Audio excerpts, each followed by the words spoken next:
Well, the first official papal visit to the UK will kick off tomorrow amidst a wave of controversy about paedophile activity among British priests.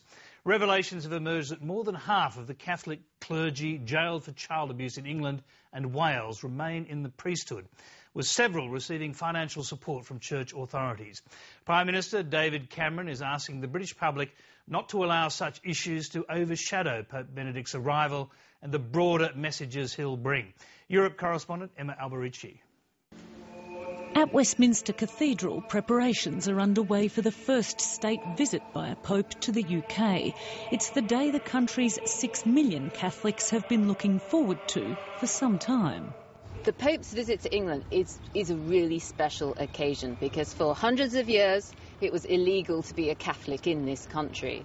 And he's been persona non grata, really, since the 16th century. So it's a healing. I'm also privileged to be. These people are hoping for a different kind of healing while Pope Benedict is in England.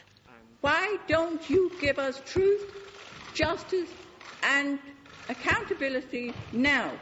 They're victims of abuse at the hands of Catholic priests. They want their voices heard during Pope Benedict XVI's tour of Britain. The troubled face of an 11-year-old Mark Fabro tells the story of a time when he was raped by a clergyman at his Jesuit school in Melbourne. He's travelled halfway around the world to confront the Pope. For me, it is inconceivable that anyone would seek moral and spiritual guidance from an institution represented by such a man. The invitation to visit Britain came from the former government, but Prime Minister David Cameron has given it his full support. Now, of course, not everyone will agree with everything the Pope says, but that should not prevent us from acknowledging that the Pope's broader message can help challenge us. This has become a regular ritual for Britain's most ardent Catholics who are opposed to any notion of a modern doctrine of their faith. They come here to protest about a mass devoted entirely to London's gay community. I resist the harsh language that sometimes comes out of the Vatican, but the Vatican is not the Church. The Church is a global phenomenon, and thankfully the bishops of England and Wales, certainly since around 1979, have developed a very pastoral, pragmatic approach, deeply caring. Britain's top Catholic leader believes that such issues will be put to one side when the Pope finally arrives. Oh, there's always controversy about papal visits. Wherever he goes, there's always a period of criticism of the Church.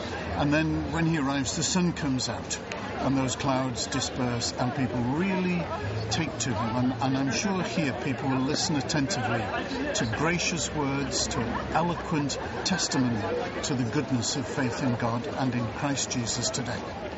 The visit is said to be costing $40 million, around half of which is to be funded by the British taxpayer. The Pope will raise some money while he's here, selling tickets for between $10 and $50 for events like the prayer vigil to be held here in Hyde Park on Saturday. Worshippers wanting to attend had to register for tickets a month ago. Reports say of the 80,000 on offer, just 70,000 tickets were sold. Say Nope to the Pope t-shirts are being sold for a series of demonstrations planned for the weekend. The gay community, victims of abuse, women's rights groups and AIDS campaigners all promise to quietly voice their opposition to the government's decision to honour the pontiff with a state visit. Emma Alberici, Lateline.